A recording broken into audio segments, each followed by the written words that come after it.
नमस्कार, मैं हूं अमर और आप देख रहे हैं SM न्यूज। आज भारत बंद था। आज 21 अगस्त 2024 था। आज़ादी के 77 साल का एक ऐतिहासिक दिन था। अभी तक सिर्फ 2 अप्रैल 2018 को जब SC/ST के खिलाफ जब कानून बनाया था तो उसके खिलाफ एक बड़ा प्रोटेस्ट हुआ था जिसमें पूरे देश के SC/ST ने हिस्सा लिया था। लेकिन आज 21 अगस्त 2024 को पूरे भारत के कमेरा वर्ग ने हिस्सा लिया।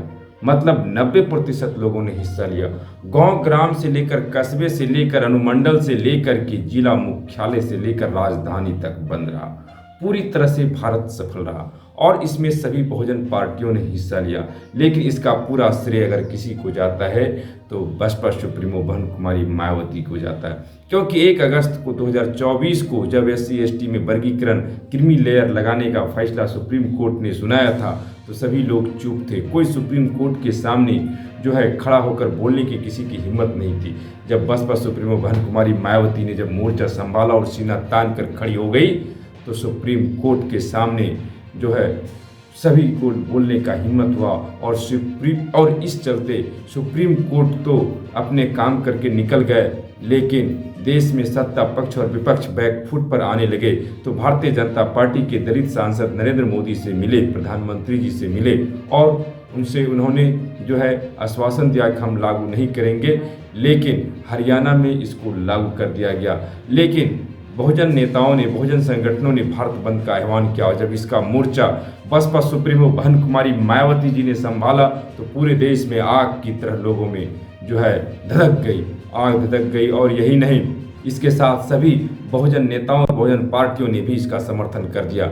और यहाँ तक कि बिहार में RJD, झारखंड में JMM, आज़ाद समाज पार्टी, सारे लोगों ने, अघाड़ी दल जो डॉक्टर BR अम्बेडकर के पोते की पार्टियां हैं, सब ने इसका समर्थन कर दिया। लेकिन लीड बसपा सुप्रीमो बहन कुमारी मायावती ले रही है।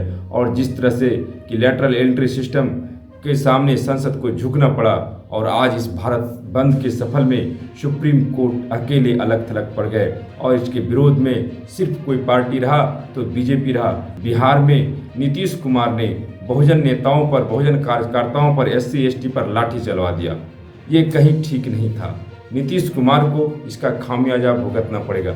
नीतीश कुमार वह ऐसे नेता हैं जिन्होंने दलितों को, यानी अनुसूचित जाति कहते हैं, उनको दलित और महादलित में बांटा।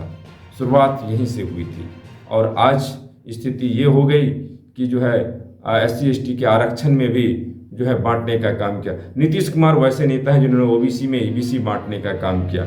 मतलब नीतीश कुमार को आगे करके भाजपा ने बंदूक चलाया और अब जब नहीं चला तो सुप्रीम कोर्ट को आगे करके SC/ST का बंटवारा करने का काम किया। लेकिन बहुजन एकता और बहुजन नेताओं के एकता ने तो सुप्रीम कोर्ट का ईंट से ईंट बजा कर रख दिया और परिणाम स्वरूप भारत पूरी तरह से सफल रहा। भारत बंद पूरी तरह से सफल रहा और देखना आगे ये है कि होता क्या है। लेकिन इसका सारा श्रेय बहुजन समाज पार्टी के मुखिया बहन कुमारी मायावती जी को जाता है। लखनऊ में स्वयं मोर्चा संभाले हुई थी और आकाश आनंद ने पूरे देश में मोर्चा संभाले हुए थे। लेकिन एक बड़ी अपील थी कि संवैधानिक तरीके से बिना उपद्रव के प्रोटेस्ट करना था, वही हुआ। जितने भी बहुजन नेता लोग सड़क पर उतरे थे, कहीं उपद्रव की घटनाएं नहीं हुई, कहीं लोगों ने गलतियां नहीं की, संवैधानिक तरीके से सबने प्रोटेस्ट किया। लेकिन एक बड़ी खबर जो सोशल मीडिया पर वायरल है, पटना से वहां के SDO साहब खुद भीड़ को तितर बितर करने के लिए उतरे थे और परिणाम स्वरूप एक पुलिस ने खुद उसको पीट दिया धोखे में। कि दंडाधिकारी ही पिटाई खा गए इस आंदोलन में।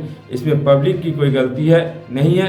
लेकिन नीतीश कुमार ने भाजपा और RSS के कहने पर जिस तरह से पटना में बहुजन नेताओं का, बहुजन समाज के लोगों ने सुप्रीम कोर्ट के खिलाफ सीना तान के खड़ा हुआ था, उनके खिलाफ लाठियां चलाना कहीं उचित नहीं हुआ। यही भीम चर्चा और भीम संवाद नीतीश कुमार का असली चेहरा सामने आ गया कि पूरी भाजपा में है। और ऐसे भी नीतीश कुमार के जनता दल यूनाइटेड पर भाजपा के लोगों का कब्जा हो गया है। नीतीश कुमार कुछ नहीं कर सकते हैं। नीतीश कुमार के जो अभी बिहार में 2 राज्यसभा सीटें का चुनाव हुआ, नीतीश कुमार का जो हक बनता था उसको भी भारतीय जनता पार्टी ने छीन लिया। एनडीए से उपेंद्र कुशवाहा गए तो एक और जो सीट था वह भाजपा ने छीन लिया। नीतीश कुमार पूरी तरह से राजनीतिक रूप से बैकफुट पर चले गए और जो है भारत बंद रहा ही, और भारत बंद पूरी तरह से जो है सफल रहा।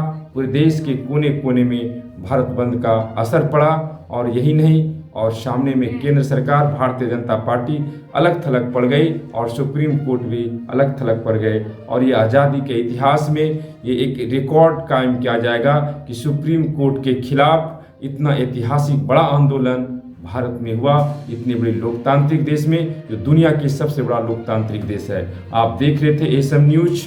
एसएम न्यूज से आप जुड़े रहिए। एसएम न्यूज हमेशा आपको सच्ची और अच्छी खबरें दिखाती है। शुक्रिया। अगर आपने अभी तक हमारा चैनल सब्सक्राइब नहीं किया है तो सब्सक्राइब करें और घंटी का बटन बिल्कुल भी दबाना ना भूलें, ताकि सभी लेटेस्ट खबरें पहुंच सकें आप पे सबसे पहले।